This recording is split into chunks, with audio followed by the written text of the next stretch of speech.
Before starting, I would like to thank on my behalf and also on the behalf of the Executive Secretary of the Economic Commission for Latin America and the Caribbean the invitation by Eurodad to present our work and to present the key messages of the Latin America and Caribbean Regional Consultation for Financing for Development that was held on the 12th and 13th of March this year. All the regional commissions hold their regional consultation, and the idea is to bring together ideas for the region so that the region could take those ideas to Addis Ababa and put them, some of them, which in the draft.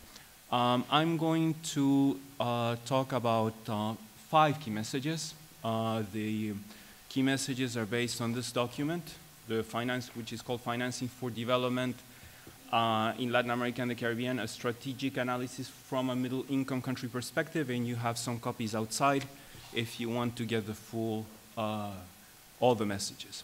The first message I would like to present is the importance of domestic resources, the zero draft, and in general, this conference will place a lot of importance on the mobilization of domestic resources.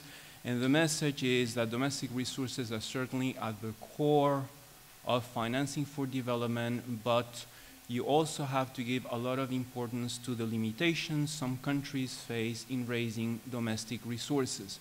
The graph you see there is the percentage of GDP tax to GDP ratio, and you'll see that Latin America increased from 1990 to 2013 from 14% of GDP to about 21% of GDP, and it narrowed the gap with the OECD, and that's a good thing. At the same time, however, the countries from Latin America, and in particular most of the smaller countries, also are constrained by insufficient tax revenues, and as you know, tax evasion, illusion, and also illicit flows. In terms of tax evasion, we have in the region very high rates of tax evasion in terms of value-added tax ranging from 18% to 37% of tax revenue. And if you, that's for value-added tax, and if you take the income tax, the levels of evasion may exceed in some countries 60%. So you have to have the institutional capacity in order to do that. In addition, you also have the problem of illicit flows, as you all know. The last estimations by the Transparency Coalition put illicit flows that leave Latin America at 154 billion, which are above foreign direct investment, twice the amount of remittances, 60 billion, 15 times ODA, which is 10 billion. ODA represents about 0.2% of GDP or GNI for Latin American countries. If you add illicit flows and you also add repatriations for foreign direct investment, you may have the result that in some countries, instead of receiving resources, you're actually giving resources away to the rest of the world. And so you have to have a financial architecture that actually transfers funds to developing economies and not takes away funds from developing countries, because that would be fairly perverse. The second message that I would like to say is that to tackle these issues of tax evasion, illicit flows, not only must the burden be placed on economies themselves, domestic economies, but also you need multilateral cooperation, and multilateral cooperation actually is an urgent task, especially at the tax level of the international community. The third message that I would like to share is that multilateral cooperation is also needed in Latin America and the Caribbean to reduce debt. Latin America has managed to reduce debt, but that's not the situation of the small island developing states, the vulnerable economies of the Caribbean, which have had high rates of high stocks of debt to high ratios of debt to GDP ratios at least for 10 years. And some of them have ratios, I'm thinking about Jamaica, about 141% of GDP. And what happens when you have ratios like that, besides the fact that you get high risk premium, currency instability, and so on, the most important factor, this is from my own personal point of view, is that it withdraws resources from the state and from the government, because the government, instead of being worried and occupied with education, with health, the government is worried about administering the debt. And sometimes the resources to administer and pay the debt represent about 75% of the expenditures of the government. And so it's very difficult for a government that has those high levels of debt be a pro-development type of government. So you need a multilateral cooperation. The third point that I would like to make is that although we talk a lot about tax resources, we tend to equate, sometimes implicitly, other times explicitly, domestic resources with tax resources, and domestic resource mobilization with tax mobilization of resources. And I think we should not equate domestic resources with fiscal resources, and we have to bring other types of agents in order to channel and mobilize resources in developing economies. And I'm thinking here of sub-regional and national development banks. In Latin America, we have 3 big regional banks: the Caribbean Development Banks, Latin America Development Banks that belongs to the Andean region, and the Central American Economic Integration Bank.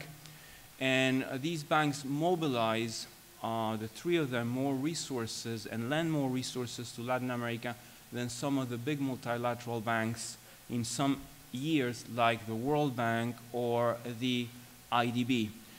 And at the national level, Latin America has about 100 financial development finance institutes, and both the sub-regional development banks and the national development finance institutes are very important in promoting growth, promoting infrastructure, developing the financial sector, and also fostering financial inclusion.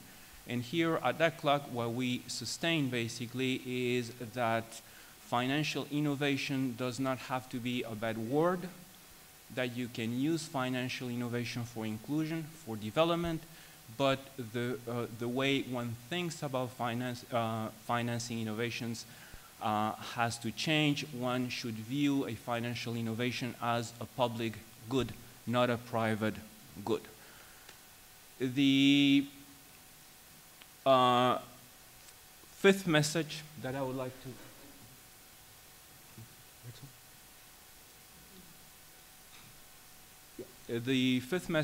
like to share with you is the importance that has been pointed out, I think, in this panel, in the panel before, of private resources for development, but also the challenges about how to regulate and how to bring on board private financing so that private financing can be oriented for development, and how we need a very strong state and very strong regulations and risk regulations for that to happen.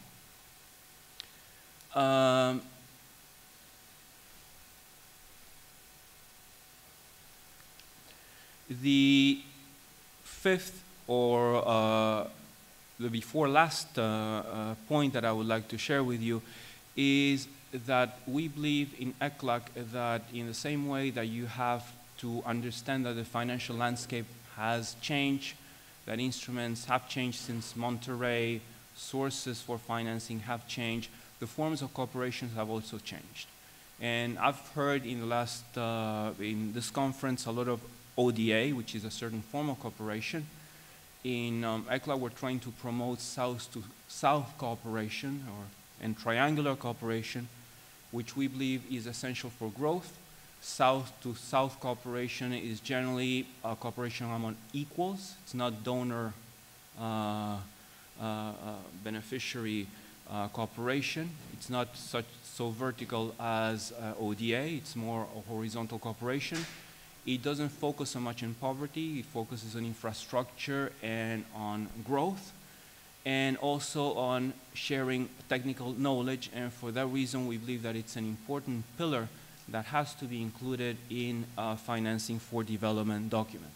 And the last point I wanted to make is the point that was made by the last speaker about the need or the recognition that although national policies are very important to promote financing for development, in the same way that one needs international multilateral cooperation to tackle and overcome the limitations to raise domestic resources, national policies by themselves are not enough to have a financing for development architecture that really promotes sustainable development. You need an enabling external environment, and the enabling external environment means that we must tackle the asymmetries that exist in the international financial architecture and also in the trade system. And here I'm just going to finish with the asymmetries in the international financial architecture. First, the international financial architecture in terms of voting power, in terms of quota, and in terms of voting rights does not represent the political power and the economic power of emerging market economies. According to the IMF, the emerging markets and developing countries weight in global GDP equals to that of developing countries, but developing countries only hold 38% of the international fund quotas and 40% of the World Bank's voting rights. So there has to be a proportionality between economic power and governance at the level of the multilateral institutions. Second, I think, and that was also mentioned by the last speaker, the international financial system has not been able to deliver stability as a global public good.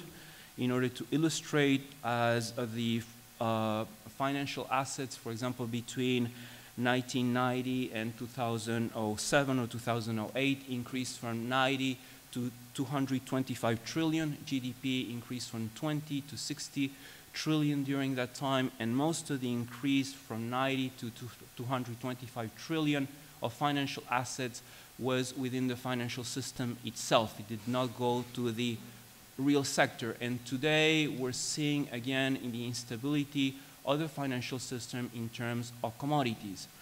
And in terms of extractive industries, what we've seen in Latin America is that obviously extractive industries have their problems. You can't have an exporting structure only based on commodities, but there is an extra issue that must be taken into account, and that's what happens when actually you base your development strategy or your productive strategy on an extractive industry, and the extractive industry becomes a financial asset.